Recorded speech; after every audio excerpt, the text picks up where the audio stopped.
तो at least fourth semester का video आपके बीच में आ ही गया इम्पोर्टेंट क्वेश्चंस का।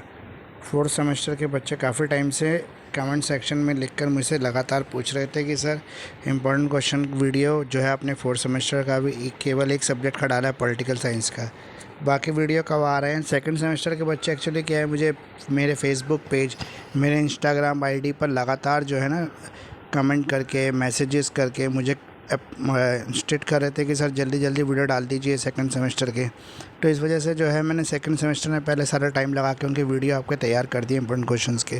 तो आप सेकंड सेमेस्टर का सिर्फ एक वीडियो बचा है, वो है जनरल इंग्लिश। उसके अलावा सारे वीडियो मैं डाल चुका हूँ इंपॉर्टेंट क्वेश्चन के, BLLB second semester CCS university के। तो फोर्थ सेमेस्टर का जो था मैंने एक ही वीडियो डाला था पॉलिटिकल साइंस का इंपॉर्टेंट क्वेश्चन का।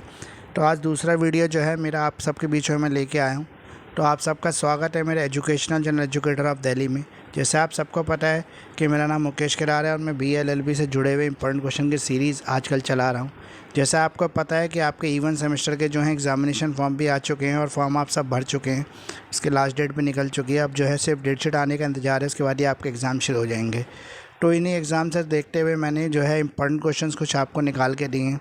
इन इंपॉर्टेंट क्वेश्चन को अगर आप कर लेते हैं तो मेरी गारंटी है कि आप एग्ज़ाम में एटलीस्ट 70% मार्क्स सिक्योर कर सकते हैं, क्योंकि 70% जो पेपर होगा वो मेरे इन्हीं बताए हुए क्वेश्चन में से ही आएगा, ये मेरी गारंटी है।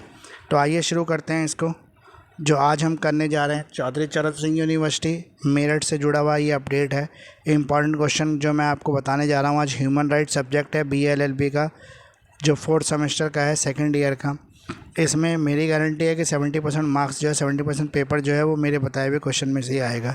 तो आप इसको ध्यान से कर लें और आंसर को जो बढ़िया तरीके से तैयार कर लें, क्योंकि क्वेश्चन ज़रूर मेरे बताए हुए आएंगे लेकिन एग्ज़ाम में जो मार्क्स मिलेंगे वो आपके लिखे हुए आंसर पे मिलेंगे। तो क्वेश्चन आपका आएगा लेकिन अगर आप आंसर बढ़िया तरीके से नहीं लिख के आएंगे तो फिर मार्क्स कैसे आएंगे। तो इसलिए कोशिश करें और बढ़िया तरीके से आंसर को तैयार कर लें। तो आइए शुरू करते हैं इंपॉर्टेंट क्वेश्चंस को। सेक्शन B और C को आज हम कवर कर रहे हैं, जो 10 मार्क्स और 20 मार्क्स का एग्ज़ाम में पूछा जाता है। सेक्शन B में जो है टोटल 3 क्वेश्चन आते हैं जिसमें से आपको 2 करने होते हैं, और सेक्शन C में जो है टोटल 5 क्वेश्चन आते हैं जिसमें से आपको 3 करने होते हैं। जैसे मैं पहले भी आपको बता चुका हूँ कि सेक्शन B में जो है कम से कम आपको 4 शीट का आंसर लिखना है, और सेक्शन C जो है उसमें कम से कम 6 पेज का आंसर लिखना है। मैक्सिमम जो है वो 7, 8, 9 पेज तक का आंसर आप लिख सकते हैं। टोटल 32 पेजेस की आपको आंसर बुकलेट मिलती है, जिसमें से 28 से जो भी ऊपर बढ़ता है उसके डेफिनेटली अच्छे 60 से 70-80% के बीच में मार्क्स आ जाते हैं। तो पहला क्वेश्चन जो है हमारा इंपॉर्टेंट क्वेश्चन है वो है discuss the structure, function and power of the National Human Right Commission. What role has it played in protecting the human right in India. राष्ट्रीय मानवाधिकार आयोग की संरचना, कार्य, शक्तियों की विवेचना कीजिए। भारत में मानव अधिकार संरक्षण में आयोग ने क्या भूमिका अदा की है। तो इंडिया के अंदर राष्ट्रीय मानव अधिकार आयोग जो है वो किस तरह बनता है, उसकी क्या कार्य हैं, उसकी क्या शक्तियाँ हैं, और इंडियन संविधान ने यानी कॉन्स्टिट्यूशन ने उसको क्या क्या ताकत दी हुई हैं, यह आपको इसके आंसर में फ्रेम करके लिखना है। भारत में इसकी भूमिका क्या है, इसने अभी तक क्या क्या काम किए हैं और क्या क्या माइलस्टोन अचीव किए हैं, वो भी आप इसके आंसर में बता सकते हैं। तो अगले क्वेश्चन को भी मैंने नंबर जो है वो क्वेश्चन नंबर 1 ही दिया है, क्योंकि इसका आंसर भी कहीं ना कहीं क्वेश्चन नंबर 1 के जैसा ही है। तो जिनका आंसर जो है एक जैसा होता है उनको मैं क्वेश्चन एक ही दे देता हूँ, ताकि आपको ईजीली से ताकि आपको आंसर तैयार करने में ज़्यादा मेहनत ना करनी पड़े और आप एक ही आंसर तैयार कर लें और क्वेश्चन किसी भी तरीके से पूछा जाए घुमा फिरा के आप उसका आंसर लिख सकें। Give an account of the judicial activism in India with regard to upholding human rights. Bharat में मानव अधिकारों के समर्थन में न्यायिक सक्रियता का लेखा जोखा कीजिए। तो भारत में किस तरह से मानव अधिकारों के लिए काम चल रहा है वो आपको लिखना है, कौन कौन सी एक्टिविटी चल रही है, क्या काम किए गए हैं और कैसा चल रहा है, ये आपको बताना है इस आंसर में। अगला भी क्वेश्चन नंबर 1 ही है। Explain the provision relating to the investigation by the National Human Right Commission. राष्ट्रीय मानव अधिकार आयोग द्वारा अन्वेषण से संबंधित प्रावधानों का वर्णन कीजिए। यानी किस तरह से जो राष्ट्रीय मानव अधिकार आयोग है वो किस तरह से काम कर रहा है और किस तरह से ह्यूमन राइट्स की लड़ाई लड़ रहा है, ये आपको इस क्वेश्चन के आंसर में समझाना है। अगला क्वेश्चन है how does the National Human Right commission constitute. राष्ट्रीय मानव अधिकार आयोग का गठन किस प्रकार होता है। इसके आंसर में आपको ये बताना है कि राष्ट्रीय मानव अधिकार आयोग जो है वो किस तरह बना है। जैसे पिछले क्वेश्चन में था उसकी संरचना क्या है, तो इसमें भी संरचना ही बतानी है। तो इसलिए इसका आंसर भी क्वेश्चन नंबर 1 ही है। National Human Right commission of India comment. National Human Right commission के ऊपर आपको एक शॉर्ट नोट तैयार करके लिखना है। भारत में राष्ट्रीय मानवाधिकार आयोग पर टिप्पणी लिखिए, वो किस तरह का काम कर रहा है, उसके कार्य क्या हैं, उसकी शक्तियाँ क्या हैं, उसका गठन किस तरह का हुआ है, ये सब आपको इसके आंसर में बताना है। Explain the method of implementation of human right provided under the international convenient on the civil and the political right 1966। Civil और राजनीतिक अधिकारों की अंतर्राष्ट्रीय संधि 1966 में प्रधान मानव अधिकारों को लागू करने की प्रक्रिया को समझाइए। क्वेश्चन नंबर 2 जो है मोस्ट इंपॉर्टेंट क्वेश्चन है। क्वेश्चन नंबर 1 भी इंपॉर्टेंट था। क्वेश्चन नंबर 1 और 2 लगातार एग्जाम में हर बार ही पूछे जाते हैं, कभी घुमा के, कभी इस तरीके से, कभी इस तरीके से, लेकिन इन दोनों टॉपिक को लगातार मैंने देखा कि क्वेश्चन जरूर आता है, तो ये दोनों ही आप अच्छी तरह से कर लें, ज़रूर कर लें। तो इस क्वेश्चन में आपको बताना है कि सिविल यानी कि सिविल और राजनीतिक जो अधिकार हैं मानव को मिले हुए हैं, वो किस तरह से 1966 की जो संधि हुई थी उसके अंदर प्रदान किए गए, और अब वो किस पोजीशन पे ये बताना है आपको। Explain the various modes for the implementation of the human right under the convenient on the civil under political right. Civil and political right, नागरिक और राजनीतिक अधिकारों की प्रसंगविता के अंतर्गत मानव अधिकारों को लागू करने के लिए विभिन्न ढंगों का वर्णन कीजिए। इसमें भी वही दो अधिकार की बात कर रहा है, सिविल अधिकार और राजनीतिक अधिकार। सेम आंसर इसमें भी आपको लिखना है। Explain the various civil and the political right under the international convenient. International convenient 1966 में जो हुआ था उसके अंदर जो दीवानी और राजनीतिक अधिकार प्रदान किए गए थे, वो किस तरह के अधिकार हैं, उनका जो कार्य क्षेत्र है या उनकी शक्ति जो है वो क्या है, ये बताना है आपको। अगला भी क्वेश्चन नंबर 2 है, write a brief note on the civil and the political right. नागरिक और राजनीतिक अधिकारों पर संक्षेप में लिखिए। तो ये जो क्वेश्चन थे दोनों इंपॉर्टेंट क्वेश्चन है, अच्छी तरह आप जरूर कर लेना, जरूर से जरूर कर लेना। Discuss the relationship between the fundamental right and directive principle of the state policy. Do you agree that some directive principle should be converted into a fundamental right now. तो इसको ज़रा ध्यान से देख लें, बहुत इंपॉर्टेंट क्वेश्चन है। मौलिक अधिकारों व राज्य के नीति निर्देशक तत्वों के संबंध को समझाइए। क्या आप सहमत है कि आप कुछ निर्देशक तत्वों को मौलिक अधिकार में परिवर्तन कर देना चाहिए, यानी कि मौलिक अधिकार और राज्य के जो नीति निर्देशक सिद्धांत हैं यानी कि तत्व में, वो सब क्या है, वो सब एक तरह से मानव अधिकारों की सुरक्षा के लिए बनाए गए कानूनी हैं जो भारतीय संविधान में पहले से लिखित तौर पर लिखे गए हैं। तो ये अब कैसे हैं, और कुछ ऐसे मौलिक अधिकार हैं जो कुछ ऐसे नीति निर्देशक सिद्धांत हैं जिनको मौलिक अधिकार बन जाना चाहिए, वो कौन से हैं, आपको इसकी चर्चा करनी है इस आंसर में। What human right are included in the right to live respectfully under the article 21 of the Indian constitution. Explain with reference to decided cases.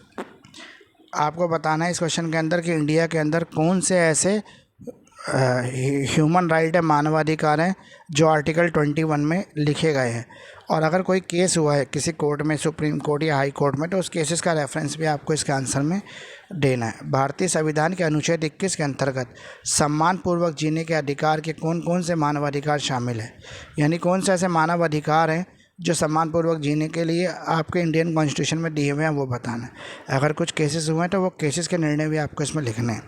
Right an essay on the concept of human right and fundamental right. Human right और fundamental right के बीच में जो संबंध है उसको बताना है आपको। What is the aim of the directive principle of the state policy, how do they differ from the fundamental right, what is the relationship between the fundamental right and directive principle of the state policy.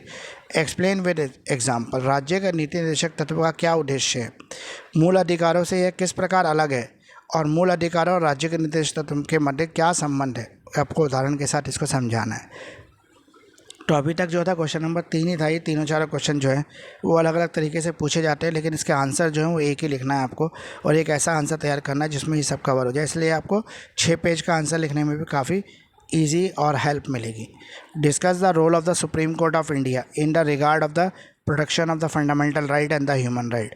आपको इसके अंदर ये बताना है कि supreme Court of India ने ऐसे कौन से स्टेप्स लिए फंडामेंटल राइट और ह्यूमन राइट को प्रोटेक्ट करने के लिए, और कौन से केसेस हुए हैं, जैसे मूल अधिकार और मानव अधिकार के संरक्षण में भारत के सर्वोच्च न्यायालय की क्या भूमिका रही है।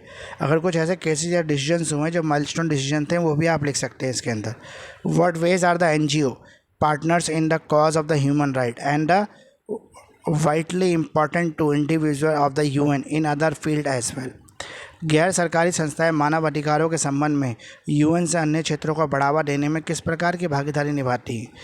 और अगला क्वेश्चन जो है वो भी NGO से जुड़ा हुआ है। What has been impact of the NGO in promotion and the protection of the human right in India.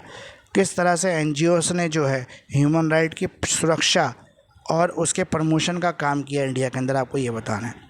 How far the UN commission of human right has been able to promote the sustainability of the human right in the world. संयुक्त राष्ट्र मानवाधिकार आयोग ने मानवाधिकारों की निरंतरता को विश्व में कहाँ तक प्रोन्नत किया पाया है, यानी कि कहाँ तक इसकी सुरक्षा और रक्षा की है यूएन कमीशन ने। Discuss the measures adopted by the government of India for protecting of the child right. Refer to court cases if any. बाल अधिकार संरक्षण के लिए भारत सरकार द्वारा उठाए गए कदमों की विवेचना कीजिए। न्यायिक निर्णय का भी जिक्र कीजिए जो समय समय पर आए हों। Define the sexual harassment and explain the guideline issued by the Supreme Court of India to providing the sexual harassment at the workplace. यौन उत्पीड़न क्या है, यानी किस तरह से किसी को सेक्सुअली एक्सप्लॉइट किया जा सकता है या किया जाता है। सर्वोच्च न्यायालय द्वारा कामकाज की जगह पर यौन उत्पीड़न के विरोध में मार्गदर्शक सिद्धांतों को समझाइए, यानी कि किस तरह से सर्वोच्च न्यायालय जो है, जो काम है हम लोग वर्क प्लेस है वहाँ पर यौन उत्पीड़न से बचाने के लिए क्या काम कर सकते हैं और सुप्रीम कोर्ट ने क्या डायरेक्शंस दिए हैं, आपको ये बताना है इसके आंसर में। Write an essay on the problem of refugees, how their human rights can be preserve by the United Nation. शरणार्थियों की क्या समस्या है, इस पर एक निबंध लिखना है। उनके मानव अधिकारों को किस प्रकार से संयुक्त राष्ट्र जो है वो सुरक्षित करता है, ये भी बताना है आपको। Right a note on the untitled Nations human right council, संयुक्त राष्ट्र मानवाधिकार परिषद पर एक निबंध लिखना है, एक लेख लिखना है आपको कि क्या होती है, इसके क्या कार्य हैं। Discuss the main object and silent feature of the human right act 1993, मानवाधिकार अधिनियम 1993 के मुख्य उद्देश्यों एवं विशेषताओं को समझाइए। Explain the short title extend the commitment of the protection of the human right act 1993। तो 1993 में जो मानवाधिकार अधिनियम आया था उसकी क्या विशेषता है, ये किस तरह से बना था और इसमें क्या क्या अधिकार क्षेत्र और क्या क्या कार्य क्षेत्र को जोड़ा गया था, ये बताना है आपको। Discuss the various human right recognised and protected under the universal declaration of the human right, मानव अधिकारों की सार्वभौमिक घोषणा में कौन से अधिकारों को पहचाना व सुरक्षित किया गया है। Discuss the various right enriched in the European convention on the human rights, European मानवाधिकार अभी समय में अंतर्निहित विभिन्न अधिकारों की व्याख्या कीजिए। The purpose of the law of the human right is to ensure that the individuals are protected from the excess of the state and the government comment, मानवाधिकार विधि का उद्देश्य यह सुनिश्चित करना है कि व्यक्तियों को राज्य और सरकारों की जातियों से संरक्षण प्राप्त हो। टिप्पणी कीजिए, यानी कि मानवाधिकार का मेन उद्देश्य क्या है कि राज्य और सरकार वो किसी भी तरह की जाति किसी भी व्यक्ति पर या किसी भी निवासी पर ना कर सके, ये इसकी सुरक्षा करना किसका काम है, ह्यूमन राइट का काम है। Write an essay on the convention and the prevention and the punishment of the crime of genocide, जनसंहार और अपराध को दूर करने और दंड देने के लिए अधिसमय पर एक निबंध लिखिए। किस तरह से जनसंहार जो होता है उसको दूर करना और अपराध को दूर करने के लिए मानवाधिकार किस तरह से काम करता है वो बताना है आपको। Explain the minority right and scope dear protection in India, Bharat में अल्पसंख्यकों के अधिकारों और संरक्षण के लिए विस्तार से वर्णन कीजिए कि किस तरह से भारत में जो है अल्पसंख्यकों को सुरक्षा प्रदान है, उनके अधिकारों के लिए भारत सरकार ने नए कानून बनाए हुए हैं और कड़े कानून बनाए हुए हैं। Explain the human right under terrorism, बहुत ही इंपॉर्टेंट क्वेश्चन है। मानव अधिकार और आतंकवाद की व्याख्या कीजिए, यानी कि मानव अधिकार किस तरह से आतंकवाद की रोकथाम के लिए भी काम करता है ये बताना है, या फिर आतंकवादियों के भी मानव अधिकारों की सुरक्षा का काम करता है। Write an essay on the human right and the United Nation charter, मानव अधिकार एवं संयुक्त राष्ट्र संघ चार्टर पर एक निबंध लिखिए। तो फ्रेंड्स इसी के साथ जो है आज का इंपॉर्टेंट क्वेश्चन जो है आपके ह्यूमन राइट के जो है कंप्लीट हो गए। अगर आप ये 16 क्वेश्चन कर लेते हैं तो मेरी गारंटी है कि एग्ज़ाम में आपको डेफिनेटली जो है 70% जो पेपर है वो मेरे बताए हुए क्वेश्चन में से ही मिलेगा। तो आप इसको ध्यानपूर्वक कर लें और अच्छी तरह कर लें, बिल्कुल भी किसी क्वेश्चन को अवॉइड ना करें। मैंने काफ़ी जो है मेहनत करके ये क्वेश्चन आपके लिए ढूंढ के निकालें ताकि आपका जो है एग्ज़ाम अच्छा हो। होप सो मेरी तरफ से सबके लिए बेस्ट विशेष है कि आपका एग्ज़ाम अच्छा हो। जिन्होंने भी मेरे चैनल को अभी तक सब्सक्राइब नहीं किया वो प्लीज़ सब्सक्राइब कर दें, बेल आइकन को भी दबा दें ताकि मेरे लेटेस्ट वीडियो का नोटिफिकेशन तुरंत आपको मिल पाए और आप तुरंत उसका लाभ उठा पाएँ। आगे मैं और भी वीडियो आपके बीच में 4th सेमेस्टर के शेयर करूँगा जो सब्जेक्ट बच गए उनके इंपॉर्टेंट क्वेश्चन। उसके बाद मैं एक रिविज़न क्लासेस भी चलाऊँगा ताकि आपको जो है आने इन क्वेश्चन के जो आंसर है उसमें लिखने में भी आपको मदद मिल सके। तो मैंने ये देखा है कि मोस्टली जब मैं वीडियो एनालिटिक चेक करता हूँ और अपने यूट्यूब स्टूडियो को चेक करता हूँ तो पता लगता है कि नॉन सब्सक्राइबर के जो व्यूज़ हैं वो ज़्यादा हैं सब्सक्राइबर की तुलना में।